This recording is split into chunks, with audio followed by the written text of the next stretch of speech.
Hello everyone, मैं मौसमी पाल आप सबको अपने यूट्यूब चैनल स्टडी मोड में स्वागत करती हूँ। क्या आप अपने इंग्लिश वोकेबुलरी को बढ़ाना चाहते हैं? क्या आप डिफ़िकल्ट हिंदू एडिटोरियल सेक्शंस के वर्ड्स का मतलब जानना चाहते हैं? अगर हाँ, तो the Hindu daily vocab app को डाउनलोड कीजिए, जिसकी लिंक आपको कमेंट सेक्शन में मिल जाएगी। अब मैं अपनी वीडियो शुरू कर रही हूँ। शुरू करने से पहले अब हमारे चैनल को लाइक और सब्सक्राइब करना ना भूलिएगा। और हाँ, धन्यवाद 100 सब्सक्राइबर्स के लिए। आज मैं आप लोगों को बताऊंगी कि कंप्यूटर में फाइल्स और फोल्डर्स को कैसे स्टोर, ट्रांसफ़र और सर्च यानी कि ढूंढ सकते हैं हम लोग। सोचिए कि आप मेरे जैसे पावर पॉइंट प्रेजेंटेशन बना रहे हैं, पर अचानक कोई काम आ गया है और आप बाकी का प्रेजेंटेशन कल करना चाहते हैं, तो आप क्या करेंगे? आप अपना अधूरा काम को कंप्यूटर में सेव करेंगे, है कि नहीं? अब कोई भी काम हम लोग करें, पीपीटी बनाएं या फिर एमएस वर्ड में कुछ लिखें, सारा कुछ हम फाइल्स में सेव कर सकते हैं। तो फाइल है क्या? फाइल का मतलब है, फाइल है डेटा का संग्रहण, कलेक्शन यानी कि संग्रहण। और किस तरह का डेटा? वो डेटा हो सकता है टेक्स्ट, पिक्चर, वीडियो या फिर म्यूज़िक, ठीक है। और फिर फोल्डर क्या है? फोल्डर एक ऐसी जगह है जहाँ पे हम सारे फाइल्स को सेव करके रख सकते हैं। तो फिर ये सब फोल्डर क्या है? अगर किसी फोल्डर के अंदर और एक फोल्डर है तो इसे सब फोल्डर कहा जाता है। चलिए देखते हैं, अब फाइल फॉर्मेट के बारे में जानते हैं। एक कोई भी फाइल जो है उसका एक फाइल नेम होता है, और फाइल नेम में दो पार्ट्स होते हैं। एक हो जाता है प्राइमरी नेम और एक होता है सेकेंडरी नेम। और ये प्राइमरी नेम और सेकेंडरी नेम को एक डॉट की मदद से अलग किया जा सकता है। मतलब कि एक प्राइमरी नेम और सेकेंडरी नेम के बीच में एक डॉट रहता है, और ये सेकेंडरी नेम को हम फाइल एक्सटेंशन भी बोलते हैं। और ये जो फाइल एक्सटेंशन आप देख रहे हैं ना, ये फाइल एक्सटेंशन बहुत सारे कम्पिटिटिव एग्जाम्स में पूछा जाता है। कभी कभी पूछा जाता है कि एमएस वर्ड का फाइल एक्सटेंशन क्या है, या फिर एमएस पावर पॉइंट का फाइल एक्सटेंशन क्या है। और ये भी पूछा जाता है कि जेपेग जो है ये किसका फाइल एक्सटेंशन है, या फिर जेपेग जो है उसका फुल फॉर्म है क्या। तो चलिए जान लेते हैं कुछ ऐसे इम्पोर्टेंट प्रोग्राम्स और उसके फाइल एक्सटेंशंस के बारे में जो एग्ज़ाम्स के लिए बहुत इम्पोर्टेंट हो सकते हैं। तो ये है फाइल एक्सटेंशंस। देखिए, एमएस वर्ड पहला ही दिया गया है। एमएस वर्ड का फाइल एक्सटेंशन है .docx, ठीक है।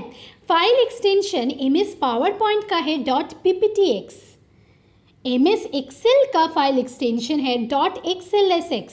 म्यूज़िक का फाइल एक्सटेंशन है .mp3 और या फिर .wav भी हो सकता है। वीडियो फाइल का फाइल एक्सटेंशन है .mp4। किसी वेब पेज का फाइल एक्सटेंशन है .html। माइक्रोसॉफ्ट पेंट और या फिर किसी भी पिक्चर्स का फाइल एक्सटेंशन है .jpeg या फिर .gif या फिर .png या फिर .bmp। अब ये जो सारे फाइल एक्सटेंशंस देख रहे हैं ये शॉर्ट फॉर्म में है। इसका जो फुल फॉर्म है वो मैं नेक्स्ट स्लाइड में आपको बता दूंगी। लास्ट जो है नोटपैड, नोटपैड का फाइल एक्सटेंशन है .txt। ये सब आपको याद करना पड़ेगा, ठीक है, क्योंकि ये टेबल बहुत इंपॉर्टेंट है। यहाँ से आप देखना बहुत सारे सवाल आ सकते हैं। अब नेक्स्ट जो है, आइए जान लेते हैं कुछ फुल फॉर्म्स के बारे में।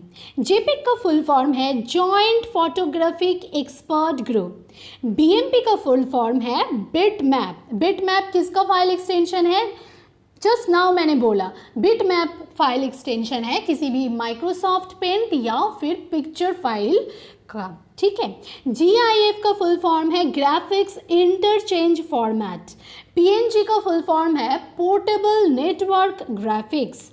HTML जो है वेब पेज का फाइल एक्सटेंशन, उसका फुल फॉर्म है hyper text markup language. MPEG जो वीडियो रिलेटेड या music file related file extension है, उसका फुल फॉर्म है मूविंग पिक्चर एक्सपर्ट्स ग्रुप। अब PDF वेरी कॉमन वर्ड है ना, PDF हम लोग बहुत यूज़ करते हैं। तो ये PDF का फुल फॉर्म क्या है, क्या आपको पता है? चलिए बता देते हैं। PDF का फुल फॉर्म है पोर्टेबल डॉक्यूमेंट फॉर्मेट, और वेव का फुल फॉर्म है, WAV का फुल फॉर्म है wave form audio file format. चलिए देख लेते हैं हार्ड डिस्क और उसके ड्राइव के बारे में। तो ये हार्ड डिस्क है क्या? हार्ड डिस्क सेकेंडरी मेमोरी है या फिर एक्सटर्नल स्टोरेज डिवाइस भी बोला जाता है। देखिए, मैं मेमोरी के ऊपर भी एक वीडियो बनाऊंगी जहाँ पे मैं एक्सप्लेन करूँगी कि मेमोरी का जो 2 पार्ट्स है, इंटरनल स्टोरेज मेमोरी और एक्सटर्नल स्टोरेज मेमोरी के बारे में मैं डिटेल्स में बोलूँगी, ठीक है। और ये जो एक्सटर्नल स्टोरेज मेमोरी है, इसको सेकेंडरी मेमोरी भी बोला जाता है और इंटरनल स्टोरेज मेमोरी को प्राइमरी मेमोरी भी बोला जाता है। फिलहाल के लिए बस इतना जानिए, बाकी मेमोरी का सारा डिस्क्रिप्शंस में जब मेमोरी रिलेटेड वीडियो बनाऊंगी तब उसमें मैं बता दूंगी। अब ये जानना ज़रूरी है कि हार्ड डिस्क किसके अंदर आता है। हार्ड डिस्क सेकेंडरी मेमोरी या फिर एक्सटर्नल स्टोरेज डिवाइस के अंदर आता है, और ये बहुत बड़ा स्टोरेज डिवाइस है, लार्जेस्ट स्टोरेज डिवाइस। और ये जो हार्ड डिस्क होते हैं, इसमें पार्टीशंस यानी कि विभाजन होते हैं, जैसे कि C drive, D drive, E drive, ऐसा करके पार्टीशंस होते हैं। अब चलिए इस पिक्चर की मदद से देख लेते हैं। ये जो कंप्यूटर विंडो आप देख रहे हैं, इसका जो ऊपर का पोर्शन देख रहे हैं ना, यहाँ पे आपका हार्ड डिस्क का विभाजन देख सकते हैं। देखिए, C ड्राइव, D ड्राइव, सारा कुछ दिखाया गया है। अब इसके ठीक नीचे अगर आप देखेंगे तो देख सक रहे हैं devices with removable storage, devices with removable storage. यहाँ पे आप रिमूवेबल डिस्क का सारा कुछ देख पाएंगे। रिमूवेबल डिस्क मतलब कि जिस डिस्क को हम हटा सकते हैं, जैसे कि पेन ड्राइव, CD, DVD, ये सब का चीज़ जब आप कंप्यूटर में इंसर्ट कर रहे हैं या कंप्यूटर में CD ड्राइव या DVD ड्राइव में डाल रहे हैं, तब वो चीज़ आप इसके अंदर डिवाइसेस विथ रिमूवेबल स्टोरेज के अंदर देख पाएंगे, ठीक है। चलिए आ जाते हैं नेक्स्ट पोर्शन में। जैसे कि ये जो हार्ड डिस्क या फिर ये जो रिमूवेबल डिस्क है, ये जो कंप्यूटर विंडो मैंने दिखाया, वो आप ओपन कैसे करेंगे, कैसे आप खोलेंगे, तो उसका क्या प्रोसेस है। तो प्रोसेस ये है कि पहले आपको क्या करना पड़ेगा। देखिए, पहले आपको स्टार्ट मेनू में जाना पड़ेगा, ठीक है। जब आप स्टार्ट मेनू में जाएंगे, स्टार्ट मेनू में जाने के बाद आपको क्या करना पड़ेगा, स्टार्ट बटन को दबाना पड़ेगा। जब भी आप स्टार्ट बटन को दबाएंगे, स्टार्ट मेनू आ जाएगा। स्टार्ट मेनू से आपको कंप्यूटर आइकन को क्लिक करना पड़ेगा, तब अपना कंप्यूटर विंडो खुल जाएगा, जिसमें आप हार्ड डिस्क का जितने भी पार्टीशंस है और जितना भी रिमूवेबल डिस्क है वो सब आप देख पाएंगे। और एक चीज़ मैं बता रही हूँ कि ऐसा ज़रूरी नहीं है कि आपको स्टार्ट बटन को क्लिक करके फिर स्टार्ट मेनू ला के फिर कंप्यूटर आइकन को, मतलब कंप्यूटर ऑप्शंस को सेलेक्ट करना पड़ेगा। अगर कंप्यूटर आइकन डायरेक्टली आपके डेस्कटॉप के ऊपर है तो आप डायरेक्टली वहाँ पे जाके डबल क्लिक करके भी ये कंप्यूटर विंडो खोल सकते हैं, ठीक है। तो अब नेक्स्ट जो है, अब हम लोग जानेंगे कि हार्ड डिस्क से पेन ड्राइव में कैसे ट्रांसफ़र या स्थानांतरण कर सकते हैं। तो ये स्थानांतरण का 3 प्रोसेस है और वो 3 प्रोसेस है कट और copy and paste, drag and drop और सेंड टू ऑप्शन। तो ये 3 ऑप्शन है। चलिए आइए ये 3 ऑप्शंस को एक एक करके जान लेते हैं। तो पहला है कट और कॉपी एंड पेस्ट। देखिए, यहाँ पे मैंने D ड्राइव से लिखा है, बट D ड्राइव से तो शुरू नहीं होगा। पहला जो प्रोसेस मैं बताई हूँ वो प्रोसेस आपको फॉलो करके फिर यहाँ ये डी ड्राइव से शुरू करना पड़ेगा। यहाँ पे मैंने लिखा नहीं पर मैं मुंह से बोल देती हूँ कि क्या कर रहे हैं। पहले जाएंगे स्टार्ट बटन में, स्टार्ट बटन को क्लिक करेंगे, फिर क्या होगा, स्टार्ट मेनू खुल जाएगी। स्टार्ट मेनू से कंप्यूटर आइकन को या कंप्यूटर बटन को सिलेक्ट करना पड़ेगा। तब क्या होगा, कंप्यूटर विंडो ओपन हो जाएगी जहाँ पे हम लोग हार्ड डिस्क का पार्टीशंस या विभाजन को देख पाएंगे और जितने रिमूवेबल डिस्क का ऑप्शन है वो भी देख पाएंगे। तो वहाँ पे जो हार्ड डिस्क के पार्टीशन है वहाँ पे सी ड्राइव भी है, डी ड्राइव, ई ड्राइव, ये 3 ड्राइव रहता है। तो यहाँ पे मैं डी ड्राइव लिखी हूँ, इसका मतलब ये नहीं कि सिर्फ डी ड्राइव को ही यूज़ करना पड़ेगा, आप सी ड्राइव या ई ड्राइव को भी यूज़ कर सकते हैं। तो डी ड्राइव को खोलने के बाद जितने सारे फाइल्स है वो भी ओपन हो जाएगा। तो आपको जो भी फाइल को ट्रांसफ़र करना है उसके ऊपर आपको राइट क्लिक करना पड़ेगा। उसके बाद क्या होगा, एक पॉपअप मेनू आ जाएगा। उस पॉपअप मेनू से आपको कट और कॉपी का ऑप्शन को क्लिक करना पड़ेगा। फिर अपने रिमूवेबल जो डिस्क ड्राइव है उसको आपको क्लिक करना पड़ेगा। रिमूवेबल डिस्क ड्राइव ये सीडी भी हो सकता है, सीडी ज़्यादातर नहीं होता है, पेन ड्राइव, क्योंकि सीडी में कॉपी करने का प्रोसेस एक अलग होता है जिसे बर्निंग ऑफ सीडी कहते हैं। वो एक अलग सा चीज़ है जो मैं एक अलग सेपरेट वीडियो बना के मैं बताऊंगी। तो सपोज़ आपका पेन ड्राइव है, सो पेन ड्राइव में आप ऑप्शन में आप क्लिक करेंगे। फिर आपको क्या करना पड़ेगा, राइट क्लिक करना पड़ेगा उस ड्राइव के ऊपर, ठीक है। फिर आपको क्या होगा, फिर एक पॉपअप मेनू आएगा, वहाँ से आपको कौन सा ऑप्शन चूज़ करना पड़ेगा, पेस्ट की ऑप्शन को चूज़ करना पड़ेगा।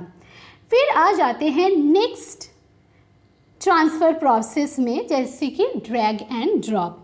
तो यहाँ पर भी सेम चीज़ आपको करना पड़ेगा। पहले आप स्टार्ट बटन को क्लिक करेंगे, उसके बाद स्टार्ट मेनू आएगा। स्टार्ट मेनू से आपको कंप्यूटर को डबल क्लिक करना पड़ेगा, फिर कंप्यूटर विंडो ओपन हो जाएगा। कंप्यूटर विंडो में हार्ड डिस्क पार्टीशंस के अंदर आप डिफरेंट पार्टीशंस को देख पाएंगे। वहाँ से यहाँ पे मैं एग्जांपल ली हूँ डी ड्राइव को, आप सी ड्राइव या ई ड्राइव भी ले सकते हैं। सो डी ड्राइव को डबल क्लिक करना पड़ेगा, जो फाइल्स खुल जाएंगे वहाँ पे जो फाइल आप कट नहीं ड्रैग या ड्रॉप करना चाहते हैं उस फाइल को आप सिलेक्ट करेंगे और फिर क्या करेंगे, उस फाइल को आप अपने रिमूवेबल डिस्क में पहले ड्रैग करेंगे और फिर छोड़ देंगे, यानी कि रिलीज़ कर देंगे। और ये ड्रैग एंड ड्रॉप जो ऑप्शन है, ये जो माउस एक्शन है, ये मैंने अपने पिछले वीडियो में ऑलरेडी मैं बता चुकी हूँ कि ये कैसे किया जाता है। तो अगर आप बाई चांस नहीं जानते हैं और या अगर आप जानना चाहते हैं तो आप वो वीडियो ज़रूर देखिएगा। अब आ जाते हैं कुछ रूल्स है ड्रैग एंड ड्रॉप का। 2 रूल्स के बारे में मैं आपको बताऊंगी कि अगर किसी फाइल को एक ही ड्राइव लेकिन अलग जगह में ड्रैग करते हैं आप, तो वो अपने असली जगह यानी कि ओरिजिनल पोजीशन से हट जाता है, ठीक है, अगर सेम ड्राइव है तो। पर अगर किसी फाइल को दूसरे ड्राइव में ड्रैग करेंगे तो वो फाइल कॉपी हो जाता है, ठीक है। तो ये चीज़ आपको याद रखना पड़ेगा। चलिए आ जाते हैं नेक्स्ट ऑप्शन में, जैसे कि transfer by using send to option. मतलब सेंड टू ऑप्शन के मदद से कैसे हम एक फ़ाइल को स्थानांतरित कर सकते हैं। तो क्या करना पड़ेगा, किसी भी फाइल और फोल्डर के ऊपर पहले राइट क्लिक करना पड़ेगा, फिर एक पॉपअप मेनू आ जाएगा, उस पॉपअप मेनू से सेंड टू ऑप्शन को क्लिक करना पड़ेगा और फिर अपने रिमूवेबल डिस्क को सिलेक्ट करना पड़ेगा। जब भी अभी ये रिमूवेबल डिस्क को सिलेक्ट करेंगे एक कॉपी बन जाएगी। और एक बात मैं बोलना चाहती हूँ, अभी मैंने पॉपअप मेनू ये टर्म यूज़ किया है। अगर आप पॉपअप मेनू या डायलॉग बॉक्स के बारे में नहीं जानते हैं या फिर उन दोनों के फ़र्क के बारे में जानना चाहते हैं कि पॉपअप मेनू और डायलॉग बॉक्स के बीच में क्या फ़र्क है, तो आप मेरा पिछले वीडियोस देख सकते हैं, वहाँ पे मैंने डिटेल में एक्सप्लेन किया है, ठीक है। तो अब जाते हैं नेक्स्ट वाइल्ड कार्ड कैरेक्टर्स के बारे में, चलिए जान लेते हैं। तो वाइल्ड कार्ड कैरेक्टर्स है क्या? वाइल्ड कार्ड कैरेक्टर्स एक ऐसा कैरेक्टर्स है जिसके मदद से हम कोई भी फाइल को सर्च यानी कि ढूंढ सकते हैं कंप्यूटर में, ठीक है। वाइल्ड कार्ड कैरेक्टर्स का कुछ उदाहरण क्या है, आइए देख लेते हैं।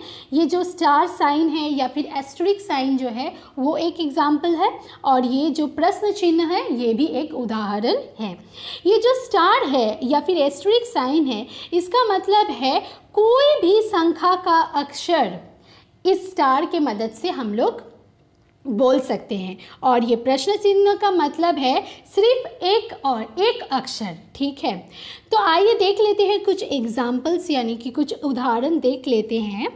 देखिए यहाँ पे है क्या, स्टार डॉट डॉकिक्स। इसका मतलब क्या है, मतलब डॉकिक्स मतलब क्या है, अगर सेकेंडरी नेम में डॉकिक्स है मतलब ये एमएस वर्ड रिलेटेड फाइल्स है, और स्टार मतलब हम ऑलरेडी बोल चुकी हूँ मैं कि कोई भी संख्या के अक्षर है स्टार मतलब, तो सारी वर्ड फाइल्स खुल जाएंगी। ठीक है, अब क्वेश्चन मार्क यानी कि प्रश्न चिन्ह डॉट और ये स्टार है, तो इसका मतलब क्या है, जितने भी फाइल्स हैं जिसके प्राइमरी नेम में सिर्फ एक अक्षर है वो सारे खुल जाएंगे। ठीक है, अब देखिए ए स्टार डॉट PPTX। PPTX मतलब पावर पॉइंट प्रेजेंटेशन, जितने फाइल्स है जिसके स्टार्टिंग में एस है और उसके बाद कोई भी अक्षर हो सकता है, कितने भी अक्षर हो सकता है, सारे फाइल्स खुल जाएंगे। ठीक है, ए प्रश्न चिन्ह और फिर डॉट देखिए स्टार है, इसका मतलब क्या है कि जितने प्राइमरी नेम्स ए से शुरू हो रहे हैं और उसके बाद सिर्फ एक अक्षर है वो सारी फाइल्स खुल जाएंगी। ठीक है, तो ऐसे करके हम कोई भी फाइल को ढूंढ सकते हैं। आशा करते हैं कि ये वीडियो आपको पसंद आएगी। अगर पसंद आया तो लाइक और सब्सक्राइब ज़रूर करना। मैं अपनी नेक्स्ट वीडियो बहुत जल्द लाऊंगी, इंग्लिश और हिंदी दोनों भाषा में लाऊंगी। एंड तक देखने के लिए शुक्रिया।